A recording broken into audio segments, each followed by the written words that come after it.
Passionnée par la nature, la faune, la flore depuis l'enfance, j'ai toujours aimé les plantes et les animaux, y compris les insectes. Alors que mes copines avaient peur de ce qui pouvait ramper, voler ou piquer, moi j'aimais les observer. Je passais le plus clair de mon temps dehors, soit dans le jardin, soit au bord de la mare, soit à réclamer à mes parents d'aller visiter un jardin botanique, un zoo ou un autre endroit où je pourrais trouver des bestioles, des animaux ou des plantes. J'aimais bien aussi aller en ramasser en forêt pour essayer de les replanter à la maison.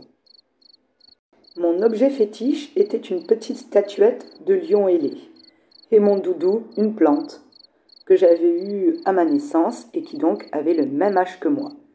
Nous grandissions ensemble et j'adorais cette idée. En grandissant d'ailleurs, je me suis rapidement tournée vers l'hybridation des espèces. La première fois, simplement parce que je voulais une fleur d'une autre couleur. Ensuite, une forme différente, un peu plus originale. Et puis, parce que j'avais remarqué que ma maman avait des difficultés à garder certaines plantes en vie. Il fallait donc que je les rende plus résistantes. Et j'adorais ça. J'adorais mélanger les plantes, j'adorais trifouiller les graines, bouturer, greffer. Tout ce qui touchait au mélange, c'était mon truc. Et en grandissant, j'ai été plutôt douée dans les études. J'ai rapidement appris énormément de choses sur la botanique et la génétique. Et je connaissais sur le bout de doigt toutes les différentes techniques d'hybridation. J'ai commencé à travailler sur des végétaux, puis sur des animaux. Mais ça, nous en parlerons un petit peu plus tard. Je vais d'abord vous présenter quelques-unes des merveilles que nous avons créées dans mon laboratoire. Parce que j'ai eu en effet la chance de bénéficier de crédits quasi illimités pour mes recherches. Nous avons donc toutes les infrastructures et ressources dont nous avons besoin. Le laboratoire est installé en zone tropicale, ce qui facilite le travail sur les végétaux. Ce travail-là nous a d'ailleurs conduit à créer différentes espèces dans des buts bien spécifiques. Par exemple, nous avons l'impulsive de nuit, une variété luminescente qui a la particularité de conserver sa luminosité, même coupée pendant plusieurs heures. Elle consomme très peu d'eau et est très très résistante. Toutes les plantes que nous avons créées ici sont résistantes, consomment peu d'eau et au final ont un besoin nutritif assez faible. Ici, il y a la belle hallucinante, prévue pour créer de très intenses hallucinations sans effet nocif. Bon, pour autant, elle est extrêmement addictive, on ne peut pas dire que ce soit une complète réussite.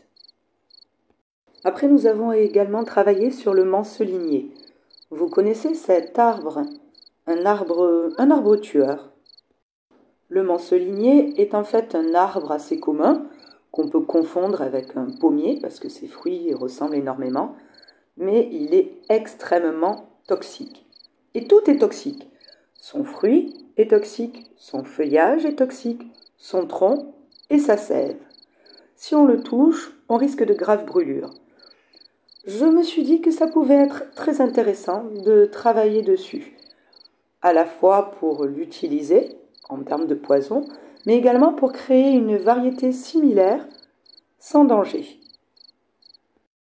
Car cet arbre originaire de Martinique a eu parfois des conséquences dramatiques. Peut-être qu'un jour je vous raconterai ce qui s'est passé avec un groupe qui ne connaissait pas le mancelinier. Des fois, l'ignorance peut coûter très cher. Et avant de vous parler de notre dernier projet, je vais vous présenter une petite dernière. Voilà, je l'aime beaucoup. Nous l'appelons la mini-force.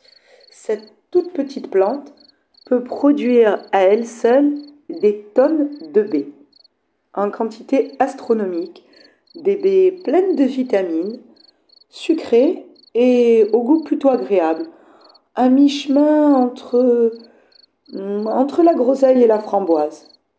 Oui, je dirais entre la groseille et la framboise. C'est délicieux. J'adore en mettre dans mes tartes. Voilà, maintenant je vais vous parler de notre tout dernier projet. Je crois que je vous avais parlé de la statuette que j'avais enfant. Cette dernière a toujours titillé mon imaginaire. Nous avons fait beaucoup de recherches et nous avons énormément travaillé.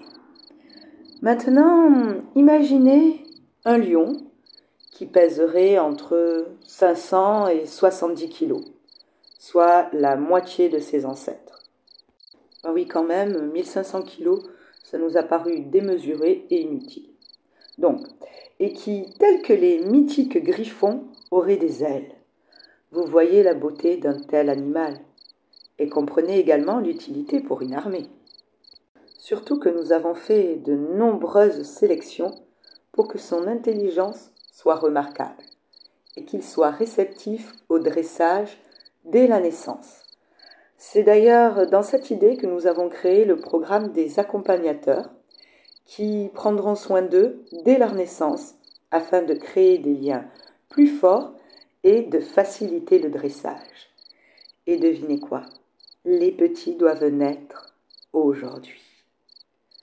Je reviens vers vous très vite, dans quelques heures, car normalement, la première naissance commence dans 30 minutes. À tout à l'heure. C'est incroyable. Sur les 10 naissances que nous avions programmées, 6 ont fonctionné. On n'en espérait pas autant. Franchement, je misais sur maximum du 50%, mais grand maximum. 6 sont là, 6 petits bébés lions ailés. Enfin, petits, petit, il faut le dire vite, parce que quand même, ils en sont déjà à 60 kilos.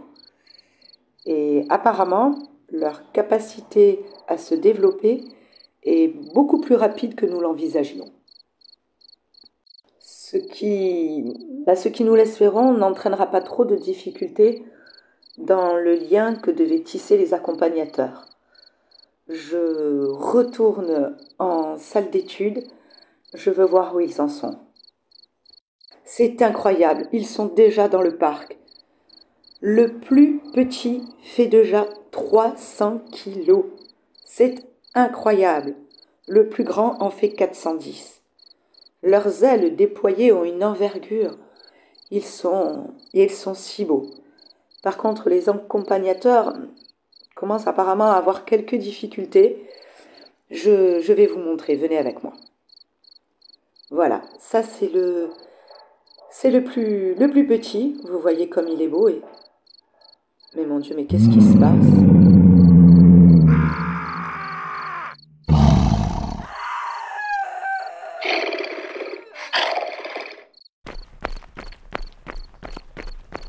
Bon, là, on a un gros souci. Les accompagnateurs ne maîtrisent plus aucun lion. Je ne sais pas ce qu'on va faire. Ils sont gigantesques. Ils continuent de grossir. Ils attaquent tout le personnel. Oh, c'est pas vrai, c'est un carnage. S'ils arrivent à trouver la liberté, mais qu'est-ce que j'ai fait? Quand je pense que j'aurais dû y penser, la nature trouve toujours son chemin. S'ils arrivent, mon Dieu, s'ils arrivaient à se développer, à se multiplier, on est foutus. Je vous demande pardon à tous. On est foutus. Ils sont trop forts, trop intelligents, trop nombreux. J'aurais jamais dû faire ça.